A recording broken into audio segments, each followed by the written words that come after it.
स्वागत छ। यदि सञ्चय कोषको कर्जा लिएर जग्गा किन्ने सोच बनाइदैछ भने यो जानकारी एकदमै काम लाग्न सक्छ। आज हामी यो पूरै प्रक्रियालाई एकदमै सरल तरिकाले स्टेप बाई स्टेप बुझ्नेछौँ। हो, धेरैजनाको एउटा सपना हुन्छ, आफ्नै जग्गा होस् अनि त्यसमा एउटा राम्रो घर बनोस्। अब यो सपना पूरा गर्न सञ्चय कोषले कसरी सघाउन सक्छ त? आउनुहोस् यसका मुख्य चरणहरू के हुन् एक एक गर्दै हेरौँ। ल, अब सबैभन्दा पहिले कुरा गरौँ जग्गाको आधारभूत आवश्यकताहरूको बारेमा।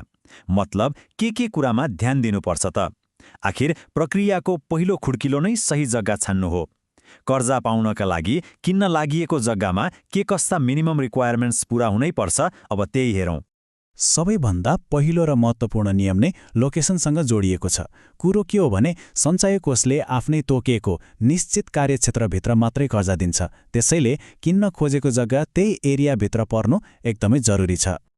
अर्को कुरा, जग्गासम्म पुग्ने बाटो। यो एकदमै महत्त्वपूर्ण छ। कम्तीमा पनि 12 फिट चौडा बाटो भएको हुनुपर्छ। यो त एउटा म्यान्डेटरी रिक्वायरमेन्ट नै हो है। अनि जग्गा किनेपछि त्यहाँ बस्न त पर्यो नि, होइन? त्यसैले पानी र बिजुली जस्ता अत्यावश्यक सुविधाहरू त्यहाँ उपलब्ध हुनुपर्छ। मतलब कनेक्सन गर्न मिल्ने अवस्थामा हुनु पर्यो। अर्को एउटा महत्त्वपूर्ण कुरा सेफ्टीसँग सम्बन्धित छ। जग्गा खोलाखोल्सीको एकदमै नजिक हुनु भएन। सुरक्षाको हिसाबले यो कुरामा पनि ध्यान दिनुपर्छ। अनि हेर्नुहोस्, जग्गाको सिमाना यानि कि 4 किल्ला एकदमै स्पष्ट हुनुपर्छ। यसको लागि चारैतिर कम्पाउन्ड वाल लगाएर किल्ला छुट्याएको हुनुपर्ने नियम छ। यो पनि अनिवार्य नै हो। ल, अब आउँछ सबैभन्दा चाखलाग्दो कुरा, विश्वास र कारोबारको प्रक्रिया। खरिदकर्ता र कोष दुवैको लगानी कसरी सुरक्षित हुन्छ त? यो खरिद बिक्रीको प्रोसेसलाई कसरी डिजाइन गरिएको छ, अब त्यो बुझौँ। यो पुरै प्रक्रियाको जग भनेकै विश्वास हो। जग्गा किन्ने र बेच्ने व्यक्ति बीचमा एकदमै राम्रो विश्वास हुनुपर्छ, किनकि यो प्रक्रिया नै त्यही विश्वासमा अडिएको छ। अब हेर्नुहोस्, यो प्रक्रियाले लगानीलाई कसरी सुरक्षित गर्छ। पहिला किन्ने र बेच्ने बीचमा सबै सर्टमा सहमति हुन्छ। त्यसपछि अचम्मको कुरा के छ भने पैसा पाउनु अघि नै बेच्ने मान्छेले जग्गा किन्नेको नाममा पास गरिदिन्छ। अनि त्यो नयाँ लाल पूर्जामा सञ्चय कोषले आफ्नो रोक्का राख्छ। सबै काम सकिएपछि मात्रै कोषले पैसा सिधै बेच्ने मान्छेको खातामा हालिदिन्छ। यसले गर्दा किन्ने मान्छे एकदमै सुरक्षित हुन्छ। ल, अब जग्गा पनि ठिक छ, कारोबारको प्रक्रिया पनि बुझियो। यी सबै शर्त पूरा भएपछि आउँछ सबैको मनको प्रश्न, आखिर ऋण चाहिँ कति पाइन्छ त? हो, कति ऋण पाइन्छ त? यो रकम कसरी निकालिन्छ? आउनुहोस् यसको हिसाब किताब कसरी हुन्छ त्यो राम्ररी बुझौँ।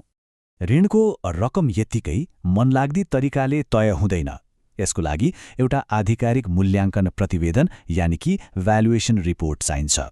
यो रिपोर्ट सञ्चय कोषले नै लिस्ट गरेको इन्जिनियरले बनाउँछ र जग्गाको अफिसियल भ्याल्यु कति हो भनेर निर्धारण गर्छ। अब ऋणको हिसाबमा यो नम्बर 80% एकदमै महत्त्वपूर्ण छ। ऋण कति पाइन्छ भन्ने कुरा यही प्रतिशतले निर्धारण गर्छ। यहाँनिर कोषले दुईवटा रकमलाई दाँजेर हेर्छ। एकातिर इन्जिनियरले निकालेको डिस्ट्रेस भ्याल्युको 80%। अब डिस्ट्रेस भ्याल्यु भनेको के हो भने भोलि केही आपत परेर तुरुन्तै बेच्नु पर्दा कतिसम्म पैसा आउला भन्ने एउटा अनुमानित मूल्य हो। अनि अर्कोतिर किन्ने र बेच्ने बीच सहमति भएको थैली रकम यानि कि पर्चेस प्राइस। अब नियम एकदमै सरल छ। यी दुई रकममध्ये यानि कि डिस्ट्रेस भ्याल्युको 80% र थैली रकम जुन चाहिँ कम हुन्छ, ठ्याक्कै त्यही रकम नै ऋणको रूपमा पाइन्छ। यसो गर्दा लगानी सुरक्षित रहन्छ। ल, अब अहिलेसम्मका सबैभन्दा महत्त्वपूर्ण कुराहरूलाई एकचोटि सर्र सारांशमा हेरौँ है त।